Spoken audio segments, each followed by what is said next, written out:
À présent, dans le Club Action, focus sur une stratégie particulière de l'investissement immobilier, la Value Add. Nous en parlons avec Arnaud Claouet, cofondateur de Autrice Investment Management. Bonjour Arnaud Claouet. Bonjour. Bienvenue sur ce plateau. Alors, la Value Add, on va peut-être commencer par définir ce que c'est. C'est une stratégie qui se rapproche presque des stratégies de private equity. D'ailleurs, il y a de plus en plus d'acteurs du private equity qui vont sur ce marché. En fait, on va chercher des biens immobiliers et l'idée, c'est de leur faire prendre de la valeur, c'est ça ? Oui, alors value add, ça veut dire valeur ajoutée. Il faut ramener un concept français. Voilà, c'est ça. Et bon, évidemment, un peu tous les investisseurs dans l'immobilier, il ne faut pas se le cacher, souhaitent la valeur ajoutée, Bien souhaitent sûr. avoir de la valeur ajoutée, de la créer. D'ailleurs, objectivement, ils sont régulièrement confrontés à des opérations de revalorisation parce que leurs immeubles, dans leur cycle de vie, ont besoin d'être rénovés, reloués ou ainsi de suite.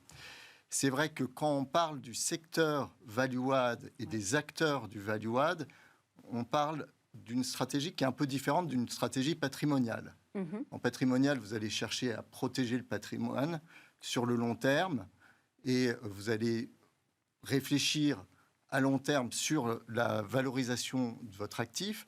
En immobilier value add, là on est vraiment sur des opérations acquisition, transformation, cession sur le court terme. Et on va chercher à maximiser la rentabilité des fonds propres. Donc on est en opposition par exemple avec ce qu'on appelle le core, où là on va aller sur des, entre guillemets, du safe, c'est ça ? Et la grosse différence entre le value add et le core, c'est quoi ? C'est cette notion de transformation de l'immeuble ? Oui, alors oui, complètement. On va chercher à transformer l'immeuble. Alors c'est la partie noble, parce qu'il y a la partie financière évidemment, mais il y a la partie noble, c'est-à-dire qu'on va être quand même dans un acte de transformation. La démarche de départ est essentielle, c'est reprendre un actif et le repositionner pour le rendre désirable dans son marché, que ce soit locatif ou pour l'investissement. Donc il y a une démarche, déjà une prise de risque quand vous positionnez sur l'actif, qui est plus importante que quand vous allez acheter un actif core. Donc le processus d'acquisition est assez différent. Il y a une question d'emplacement là du coup, parce que c'est vrai que quand on pense à actif core, est-ce qu'on ne pense pas aussi à l'emplacement au-delà de... Alors, en fait, ça peut se pratiquer sur absolument tout type de marché, en fait. Vous pouvez le faire sur des localisations dites prime, sur des actifs de bureaux, de logement, de commerce, de logistique et d'activité. D'ailleurs, c'est notre cas.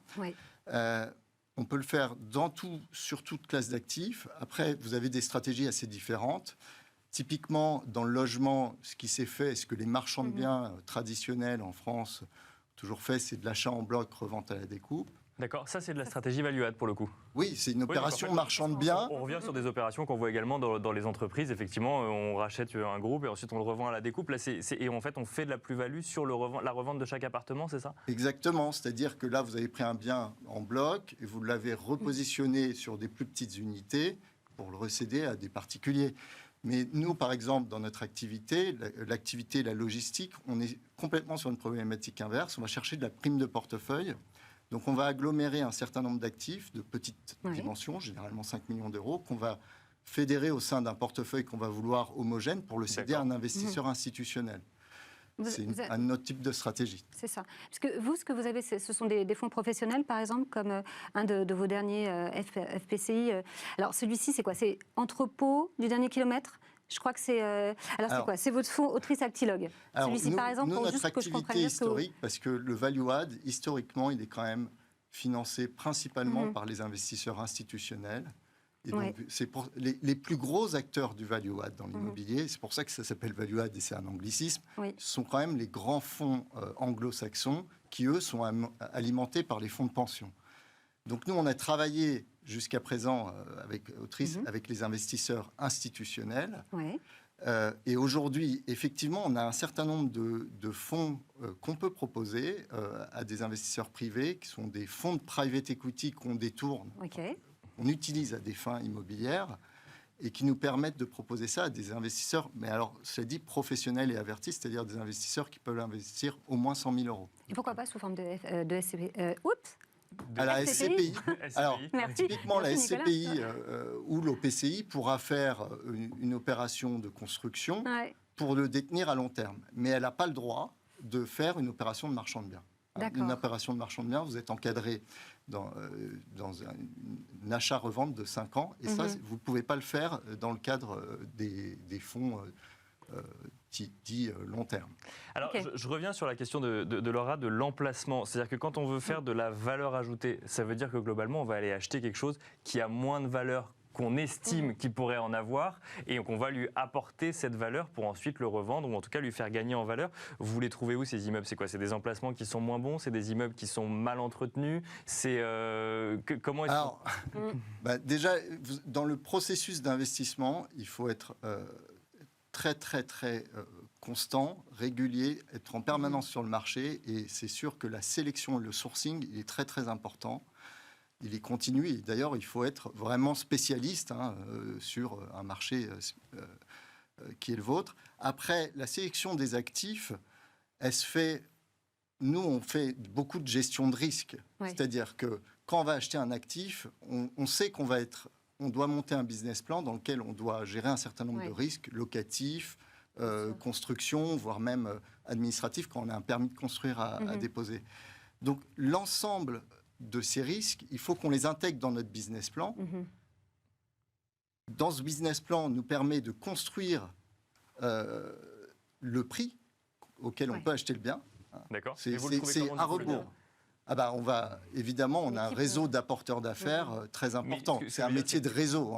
C'est un métier de réseau, mais est-ce que ça veut dire, par exemple, vous allez vous dire, telle ville en France ou telle ville ailleurs en Europe, les entreprises vont y venir dans 3-4 ans, donc on estime qu'on fait de la prospective et les entreprises vont y venir, ou parce que tel quartier va attirer du résidentiel, donc on s'y positionne avant tout le monde? Comment est-ce que vous sélectionnez du coup ces biens? Oui, il y a une analyse de marché qui est marché micro, c'est-à-dire que nous, ce sur quoi on s'appuie, c'est l'ensemble des actifs. On a des actifs répartis sur 75 zones d'activité en France. Donc on a une connaissance particulière de chacun des marchés.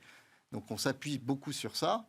Et évidemment, il faut avoir une approche opportuniste, c'est-à-dire que vous avez les oreilles ouvertes à toutes les opportunités. C'est les entrepôts, par exemple, parce que donc, vous achetez beaucoup d'entrepôts. Vous les achetez. Alors après, c'est surtout pour les revendre, pour les louer. Qu'est-ce qui vous rapporte le plus? En fait, chaque cas est assez atypique. Vous avez des cas où vous allez chercher à faire des extensions. Nous, on travaille à plat sur les entrepôts. Alors, dans le futur, ce ne sera sans doute pas le cas. D'ailleurs, mais on peut faire des extensions, on peut faire de la division aussi de cellules, de la rénovation assez simple, relouer un local.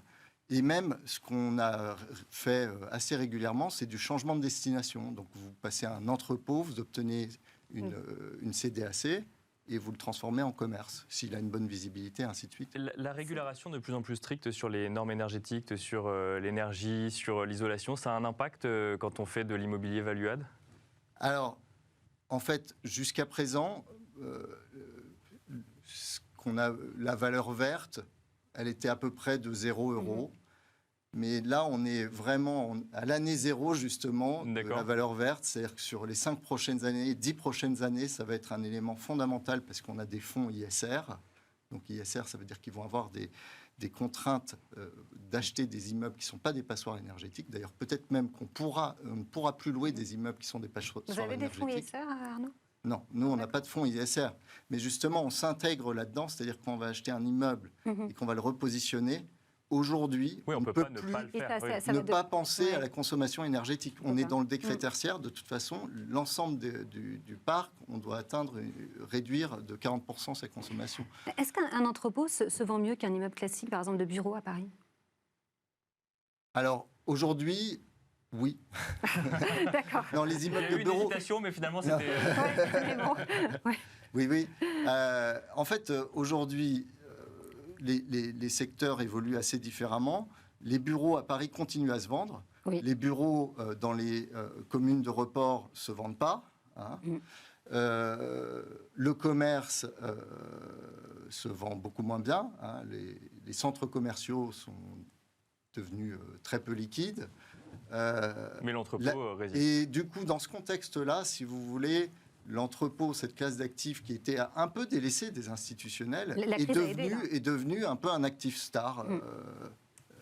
Un actif star actuellement dans l'immobilier. Merci beaucoup Arnaud Claouet de nous avoir détaillé du coup cette stratégie Value Add chez Autrice Investment Management. Je rappelle que vous êtes le cofondateur d'Autrice Investment Management. Merci à vous également de nous avoir suivis et on se retrouve tout de suite dans le Club Expert.